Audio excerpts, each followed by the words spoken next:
Okay so hi hello नमस्ते सत श्री अकाल आदाब। वेलकम है आप सबका मेरे चैनल पर जिसका नाम है ईशा क्लासेस। आज के जो मेरे दोस्त ये वीडियो देख रहे हैं उनके लिए ये वीडियो बहुत ज़रूरतमंद साबित होने वाली है। और जो मेरे दोस्त एचटेट और सीटेट के एस्पिरेंट्स हैं और जो चाह रहे हैं कि यस हमने इस बार अपना पेपर क्लियर करना ही करना है, तो वो ये वीडियो ज़रूर देखें। आज के इस सेशन में मैं डिस्कस करने वाली हूँ आपसे previous year questions regarding your science subject. जिन्होंने साइंस सब्जेक्ट ऑप्ट किया हुआ है उनके लिए ये वीडियो रहेगी। तो चलिए स्टार्ट करते हैं आज के हमारे क्वेश्चन से। तो आपको स्क्रीन पर दिखाई दे रहा होगा, आज का हमारा फर्स्ट क्वेश्चन रहेगा if the rate constant for some reaction is K is equal to 3 into 10 raised to power 4 liter per mole per second then its order is। ये आपको लग रहा होगा कि पता लग रहा होगा कि this is from your chapter chemical kinetics. तो हर एक चैप्टर में से आपको वन क्वेश्चन ज़रूर देखने को मिलेगा। तो केमिकल काइनेटिक्स से हमारा ये फर्स्ट क्वेश्चन आता है। इसमें आपको के की रेट कांस्टेंट की वैल्यू दी हुई है, आपको ऑर्डर ऑफ द रिएक्शन बताना है। तो उम्मीद करती हूँ आपको पता होगा ऑर्डर ऑफ द रिएक्शन क्या होता है। जो भी हम कॉन्सेंट्रेशन टर्म लिखेंगे, जो उसकी पावर उससे रेज टू पावर होगी वो दैट इज़ देयर ऑर्डर। ठीक है, जैसे आपको हम दिखा देते हैं।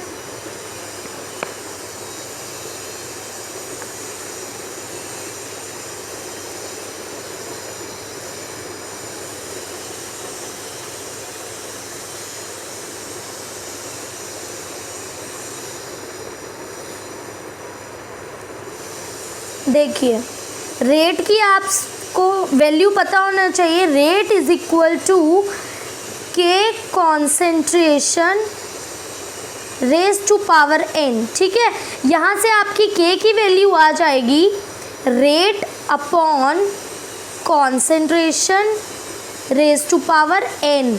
जो आपका ये एन है यही क्या है, ऑर्डर ऑफ द रिएक्शन। ठीक है, ये हम अभी जर्नल फॉर्मूला लिख रहे हैं। रेट आपको पता है कि रेट होता है कॉन्सेंट्रेशन अपॉन टाइम। ठीक है, तो यहाँ पे हम कॉन्सेंट्रेशन अपॉन टाइम लिख देंगे इनटू कॉन्सेंट्रेशन तो नीचे ही है, तो ये हो जाएगा आपका 1 अपॉन कॉन्सेंट्रेशन एन। ठीक है जी, अब देखिए यहाँ से आप लिख सकते हैं कॉन्सेंट्रेशन आपका होता है मोल पर लीटर। ठीक है जी, टाइम होता है सेकेंड इनटू कॉन्सेंट्रेशन होती है मोल पर लीटर और इसकी पावर तो n है ही और ऊपर 1 है। That doesn't make any sense, तो आप 1 को लीव कर सकते हैं। अब देखिए क्या होगा, ऊपर वाला रब कर देती हूँ। हमें सिर्फ नीचे का रिक्वायर्ड है अभी, तो ध्यान से देखिए।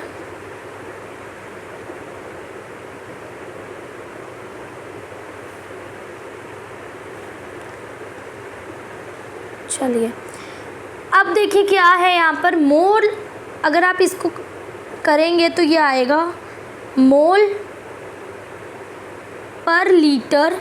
नीचे देखिए सेकेंड है तो ये ऊपर जाके माइनस इन्वर्स हो जाएगा -1 एंड मोल पर लीटर ये आपका n में है ही है। ठीक है, अब देखिए इसके ऊपर कुछ नहीं है, दैट मीन्स 1। इसको हम लिख सकते हैं मोल पर लीटर 1 माइनस एन एंड ये हो जाएगा आपका S इनवर्स। ठीक है, तो ये आपका जनरल फॉर्मूला बनता है अबाउट रेट कांस्टेंट। अब आप इसको zero order, second order, first order सब में डाल के देख सकते हैं।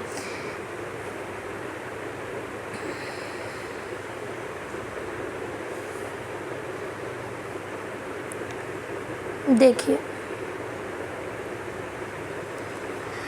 अब अगर मैं ज़ीरो ऑर्डर की बात करूं, ध्यान से देखना,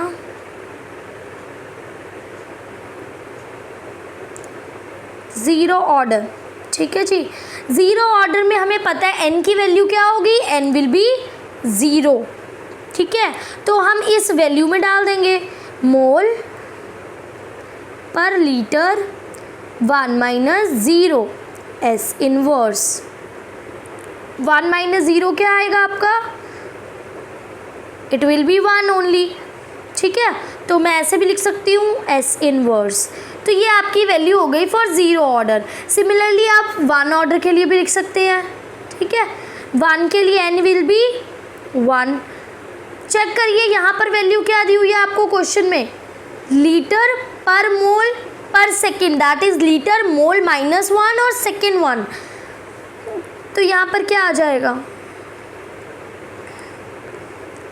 अब n की जगह आप डाल दीजिए 1 litre, 1 minus 1 will be zero, और किसी की भी पावर अगर ज़ीरो होती है तो उसकी वैल्यू होती है 1, तो इस पूरे की वैल्यू हो जाएगी 1। तो यहाँ पर सिर्फ क्या आ जाएगा, एस इनवर्स। आई होप आपको ये क्लियर हो गया है। तो इससे आपको पता चल रहा है ना ये ज़ीरो ऑर्डर है ना ये फर्स्ट ऑर्डर है। अब आ जाइए सेकेंड ऑर्डर पर।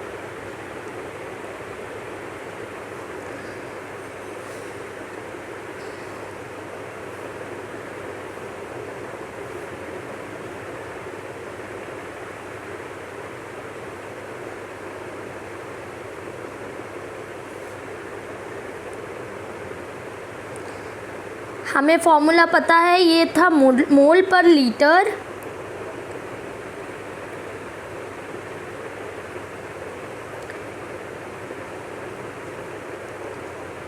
One minus n S inverse, ठीक है जी। तो यहाँ से आपको अब आपको चेक करना है n फॉर 2। n जब 2 होगा तो क्या होगा, मोल पर लीटर 1 माइनस 2।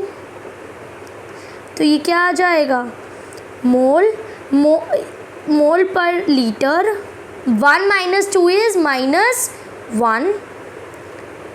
तो आप इसको कैसे लिख दोगे, मोल के साथ भी माइनस 1 है एंड लीटर के साथ minus minus is plus and 1 1 जा इज़ 1।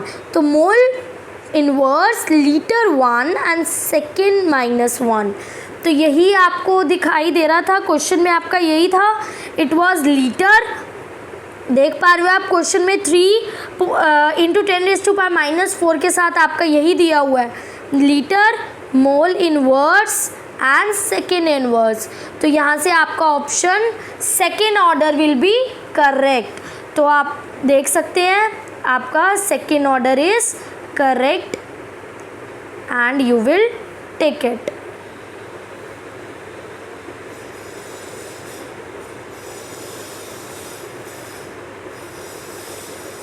फाइन। तो ये होता है हमारा आज का फर्स्ट क्वेश्चन। बढ़ते हैं सेकंड क्वेश्चन पर। देखिए, मलेरिया इज कॉज्ड बाय, आपको पता है मलेरिया इज अ डिजीज, ठीक है। It is caused by first option protozoa, second female anopheles mosquito, third culex mosquito and fourth is virus. तो जल्दी से बताइए कि इसका ऑप्शन क्या होगा। Virus is not a,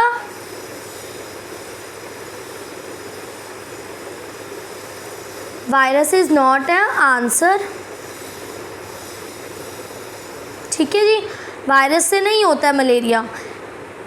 Culex mosquito, no. Culex mosquito क्यों नहीं है, बिकॉज इट कॉजेज एलिफेंटियासिस। आपकी एक डिजीज़ है एलिफेंटियासिस या फिर फिलरियासिस, ठीक है। ये वाली जो डिजीज़ेज होती हैं ये होती है आपकी क्यूलेक्स मस्कीटो के थ्रू। फर्स्ट आता है आपका protozoa, no. Protozoa malaria protozoa से नहीं होता है, it is a category of plasmodium. Then second बचता आपका culex mosquito, yes. Malaria is caused by a name of mosquito is female anopheles mosquito and it is very infective. ये बहुत ज़्यादा infective होता है। इसकी पूरी लाइफ साइकिल आपको 12th की NCERT बुक में मिल जाएगी। स्पोरोजोइड से इन्फेक्टिव स्टेज होती है, जो जब वो आपकी बॉडी पर आकर बैठता है mosquito, then the sporozoites are the infected form that enter into your body. ठीक है, तो this is second option is your correct. Now moving to our third question.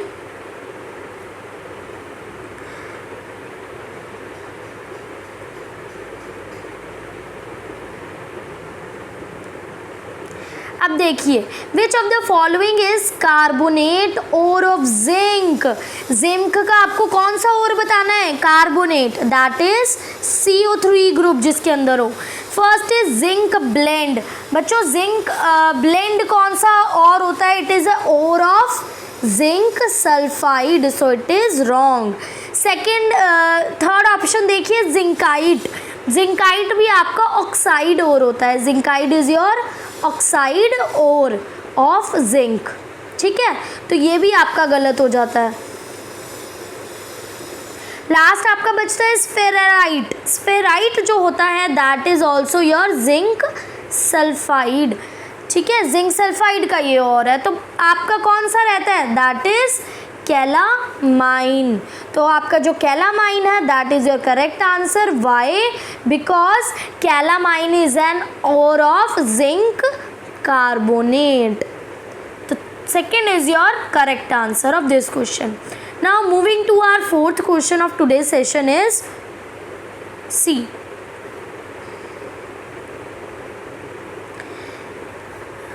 I hope आपको सारे क्वेश्चंस अच्छे लग रहे होंगे. ये आपके NCERT बुक से ही लिए गए हैं, प्रीवियस ईयर क्वेश्चंस हैं.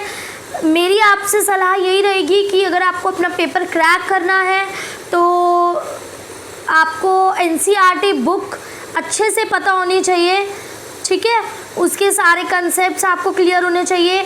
अब मैं आपको वीडियोस ऑल्टरनेट डेज पर देती रहूँगी जिसमें मैं साइंस के मेनली टॉपिक्स कवर करूँगी और बाकी भी जो भी मुझसे हो पाएगा. ठीक है, बाकी आप लोगों को मेहनत खुद करनी है if you want to clear it.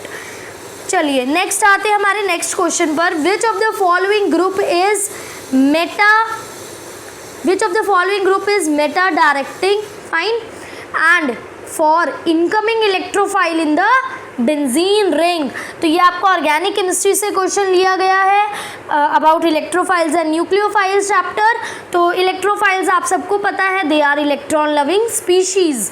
And आपको बताना है कि बेंजीन रिंग में कौन सा मेटा डायरेक्टिंग ग्रुप होगा इन सभी में से. First is aldehyde CHO group, second is NH2 that is amine group, third is OH that is alcoholic group and fourth is your OH3. Now अब आपको बताना है कि इसमें मेटा डायरेक्टिंग कौन होगा. बच्चों और सभी मेरे दोस्तों जो भी मेरी वीडियो देख रहे हैं, ये बेंजीन रिंग है. आपको पता होना चाहिए कि जो बेंजीन है और जितने भी अदर एरोमेटिक कंपाउंड्स होते हैं वो कौन सी रिएक्शन शो करते हैं? Electron substitution reactions. जो हाइड्रोजन एटम होता है एरोमेटिक रिंग का, वो सब्स्टिट्यूट हो जाता है किससे?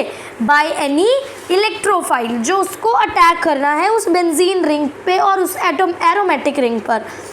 फिर क्या होगा? जब वो आकर लग जाएगा तो सब्स्टिट्यूशन होगी किसकी? By addition elimination mechanism. ये सब आपको अपनी बुक्स में मिलेगा इन डिटेल.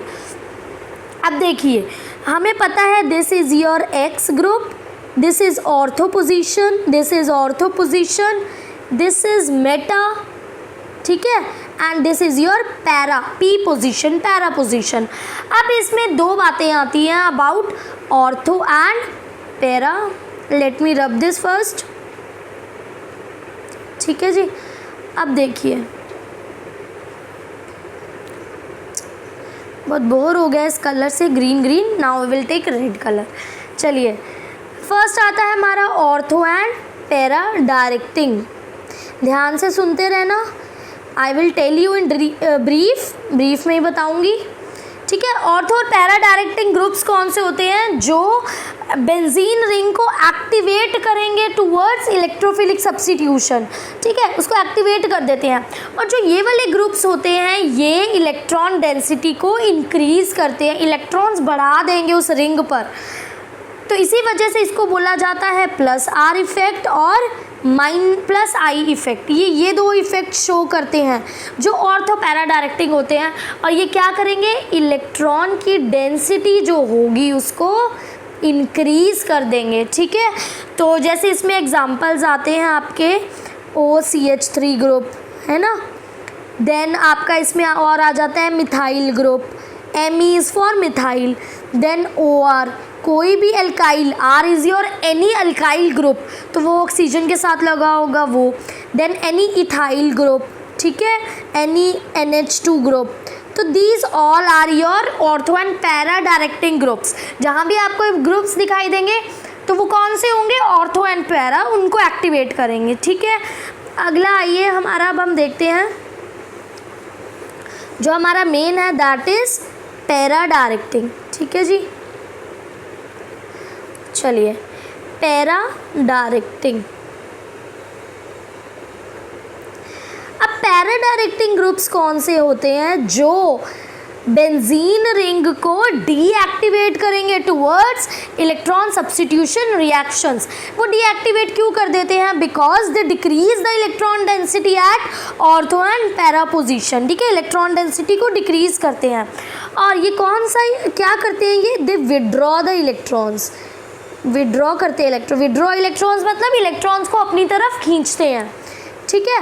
और ये डिक्रीज कर देंगे क्या, इलेक्ट्रॉन डेंसिटी, और ये डीएक्टिवेट कर देंगे रिंग को, डीएक्टिवेट द रिंग, ठीक है जी। सो ये आपका बेसिक कंसेप्ट रहेगा। तो इसी वजह से अगर वो डीएक्टिवेट कर दे तो जो इलेक्ट्रोफाइल होगा, दैट इज़ E पॉजिटिव, वो अटैक करने के लिए एबल नहीं हो पाता है at ortho and para position. तो वो कहाँ अटैक करेगा, it will attack on meta position, ठीक है। जो मेटा पोजीशन है वो इसके लिए सूटेबल होती है। और इसके जो आपको एग्जाम्पल मिलेंगे, दैट इज़ CHO ग्रुप, ठीक है। बाकी आपको COOH group, that is carboxylic group. Then it will be your nitro group, ठीक है। बेसिक ग्रुप्स आपके यही रहेंगे, एक्सेट्रा, ठीक है। तो इसका आपका सही आंसर रहेगा your option number first, that is CHO, ठीक है। आई होप आपको क्लियर हो रहा है। So wait. So your first option CHO group is your meta directing group। चलिए नेक्स्ट चलते हैं हमारे नेक्स्ट क्वेश्चन की तरफ, जो आता है हमारा 5th question. Neoprene is prepared by polymerisation of which of the following. अब आपको पता है ये नियोप्रेन क्या है, पॉलीमराइजेशन क्या है, ये आपको चैप्टर में मिलेगा, ठीक है। NCERT बुक में जितने भी मॉलिक्यूल्स हैं, जितने भी कंपाउंड्स हैं, उन सब की आपको पॉलीमराइजेशन रिएक्शंस लर्न होनी चाहिए। इसमें आता है नियोप्रेन, ठीक है। किसकी पॉलीमराइजेशन होगी तो नियोप्रेन बनेगा। चलिए देख लेते हैं, यहाँ से हम एक और स्लाइड ले लेते हैं so that I can explain you, ठीक है जी। चलिए अब देखिए नियोप्रेन क्या होता है, CH2CCl, then it is double bond CH2, ठीक है जी। ये जो आपका बना, ये किसकी पॉलीमराइजेशन से बनता है, याद रखिए ये क्वेश्चन बहुत बार पूछा गया है। This is due to polymerisation of chloroprene, ठीक है। नियोप्रेन जो बनता है it is due to chloroprene. अब क्लोरोप्रिन का क्या फॉर्मूला होगा, क्लोरीन ग्रुप होगा, ठीक है। तो that is your NCH2 double bond CCl CH double bond CH2। But आप देख रहे हैं क्लोरोप्रिन तो क्वेश्चन में है ही नहीं है। तो देखिए ध्यान से देखो, दिस इज़ हमेशा हमें पता है जहाँ पर भी बॉन्डेड होगा, अनसैचुरेशन होगी, वहीं से हम नंबरिंग करना स्टार्ट करते हैं। तो this carbon is 1, this is 2, this is 3, this is 4, ठीक है। क्योंकि फंक्शन, अब आप देख पा रहे हैं यहाँ पर भी डबल बॉन्ड है, यहाँ पर भी। तो हमने वन राइट हैंड से क्यों नहीं शुरू किया, नहीं, because your chlorine group which is in branch form it is here only, left hand side. तो हम प्रेफरेंस पहले लेफ्ट हैंड साइड वाले कार्बन को देंगे। तो first carbon, second, third and fourth. Now see it's naming can be 2-chloro, ठीक है, 2-chloro। अब देखिए एंड सैचुरेशन किस कार्बन से स्टार्ट हुई है, 1 and 3, तो 2-chloro 1 3 and how many carbon in total, 4 carbon है टोटल में, 1 2 3 4, तो 4 के लिए हमारा प्रीफिक्स होता है ब्यूट, ठीक है, तो 1 3 ब्यूटा, और ये अनसैचुरेशन है that is 2 bonds are there to ene, it is ene group, ठीक है, तो ब्यूटाडीन, तो इसकी नेमिंग हो जाएगी 2-chloro 1 3 ब्यूटाडीन। सो इसका आपका सही ऑप्शन रहेगा योर ऑप्शन नंबर फर्स्ट, ठीक है जी।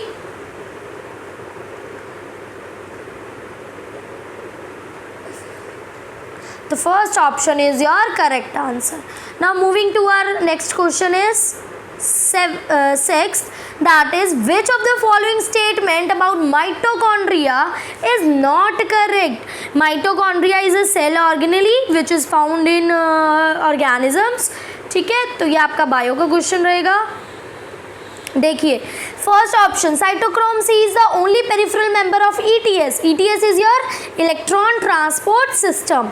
Succinate dehydrogenase, the name of enzyme, is the membrane bound enzyme of Krebs cycle, glycolysis cycle, ठीक है, जितने भी साइकिल्स आपको ETS ये सब आपको पता होने चाहिए। Then third, ATP is synthesized towards perimitochondrial space by ATP synthetase, and last is net gain of ATP is 2 in glycolysis। तो इसमें कौन सा आपको करेक्ट नहीं लग रहा, देखिए फर्स्ट साइटोक्रोम सी, ठीक है, साइटोक्रोम सी जो है, एक सेकेंड, हाँ जी, तो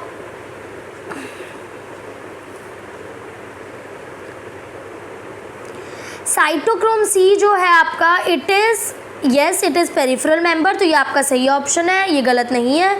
सेकंड, सक्सिनेट डिहाइड्रोजिनेज जो मेम्ब्रेन बाउंड एंजाइम होता है क्रेब्स साइकिल का, तो yes it is correct. Third, fourth, net gain of ATP is 2, yes, glycolysis जब होती है तो जितने एटीपी के मॉलिक्यूल्स का गेन होता है वो होते हैं 2, ठीक है, 2, तो ये भी सही है, तो बचता क्या है, थर्ड ऑप्शन।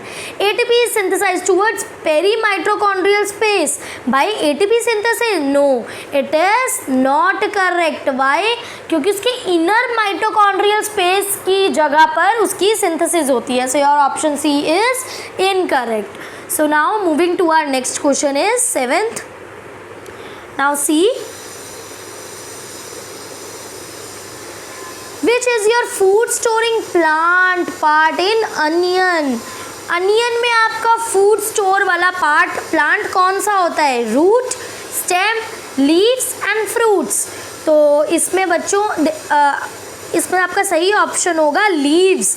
वाई लीव्स, क्योंकि अनियन में जो पार्ट ऑफ प्लांट जो फूड को स्टोर करता है वो लीव्स ही होते हैं, and they are fleshy leaves होते हैं वो, ठीक है। एग्जाम्पल आपके हो जाएंगे जैसे अनियन जो आपका क्वेश्चन में ही दिया है, अनियन के अलावा आपका गार्लिक भी हो सकता है, ठीक है। तो अनियन गार्लिक में क्या होता है, जो इनके लीव्स होते हैं प्लांट के, यही मॉडिफाई हो जाते हैं लीव्स के अंदर और फिर वो फूड स्टोर करते हैं, ठीक है। चलिए बढ़ते हैं हमारे नेक्स्ट क्वेश्चन की तरफ, दैट इज 8th। चलिए, how many different types of gametes will be produced by a plant having genotype capital A, capital B, small b, capital C। तो ये आपको जीनोटाइप दिया हुआ है, you know about Mendel chapter, ठीक है, in 12th class biology Mendel chapter is there, उसमें आपको सब बताया गया about what are phenotypes, what are genotypes. Phenotypes होते हैं जो आपके फिजिकल कैरेक्टर्स को डिफाइन करते हैं, ठीक है। जीनोटाइप होते हैं जो आपके इंटरनल स्ट्रक्चर्स को डिफाइन करेंगे, about your genes, about your genome, तो वो आपका जीनोटाइप बताता है, ठीक है। अब आप देख पा रहे हो यहाँ पर A B B C है, ठीक है।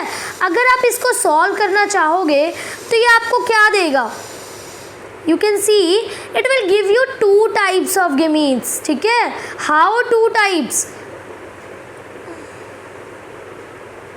इधर से एक आ जाएगा, ठीक है, फ्रॉम 2A 1A आ जाएगा, फिर B में से एक B आएगा और C में से एक C आएगा। One is this, other is A, B and C।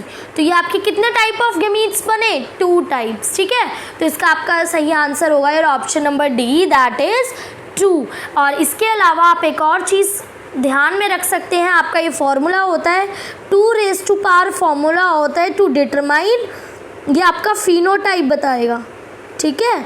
2n formula will determine your phenotype in any cross, ठीक है। जो भी आप क्रॉस बनाओगे, चाहे वो monohybrid, dihybrid, anything, ठीक है। तो और जो 3n फॉर्मूला होता है ये आपका जीनोटाइप बताता है,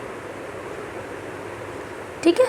तो ये कुछ एक बातें हैं जो आपको पता होनी चाहिए। डिटेल में आप बुक स्टडी करिए, time to time I will post some topics also related to these questions.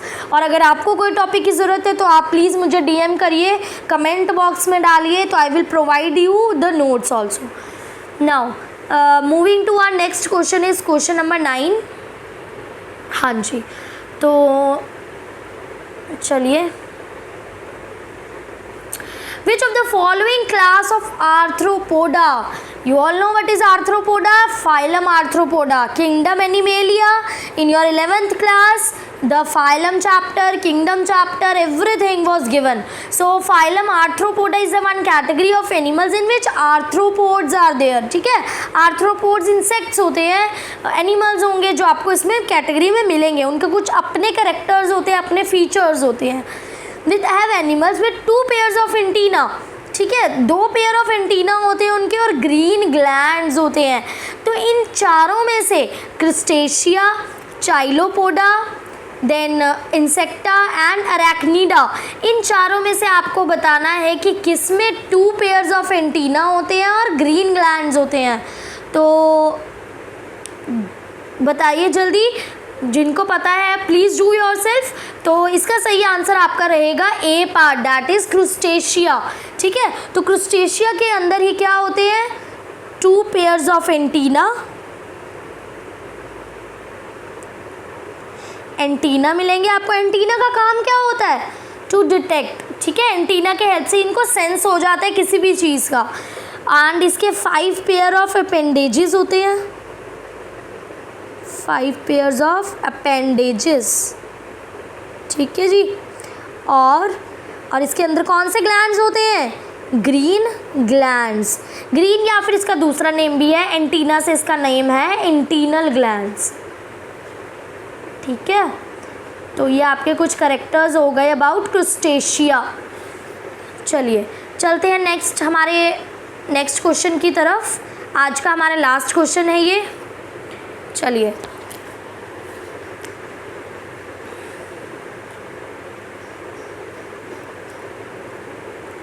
In an angiosperms कौन होते हैं, the flowering plants. The free nuclear division takes place during the formation of which of the following. तो जो angiosperms होते हैं जिसमें free nuclear division होती है, ये भी आपने पढ़ी होनी चाहिए, free nuclear division, cellular division, everything, वो क्या बनेगा कि जब ये होगा, gametes, flower, endosperm and embryo. तो इसका आपका सही आंसर रहेगा एंडोस्पर्म। वाई एंडोस्पर्म, क्योंकि प्राइमरी एंडोस्पर्म न्यूक्लियस एक चीज़ बनती है, ठीक है। इसमें बहुत ज़्यादा फ्रीक्वेंट यही वाली डिविजन्स होती है, दैट इज़ फ्री न्यूक्लियर, ठीक है। प्राइमरी एंडोस्पर्म न्यूक्लियस में फ्री न्यूक्लियर डिविजन्स होंगी और डिविजन्स के बाद क्या बन जाएगा, एंडोस्पर्म, ठीक है। इसमें एंडोस्पर्म की फॉर्मेशन हो जाती है और इस एंडोस्पर्म की प्लॉइडी लेवल क्या होती है, दिस इज योर 3n।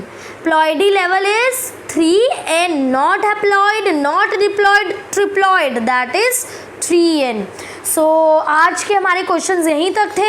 हम मिलेंगे जल्दी हमारे नेक्स्ट क्वेश्चंस के साथ, जिसमें मैं आपके बाकी टॉपिक्स जो आपके प्रीवियस ईयर्स में और जो बहुत इंपॉर्टेंट क्वेश्चंस है वो डिस्कस करूँगी। तब तक के लिए अगर आपको मेरी वीडियो पसंद आई है तो जल्दी से बैक कर मेरे चैनल के बायो में जाकर जल्दी से सब्सक्राइब कीजिए और मुझे सपोर्ट दीजिए। बाय बाय, मिलते हैं नेक्स्ट क्लास में। Have a nice day.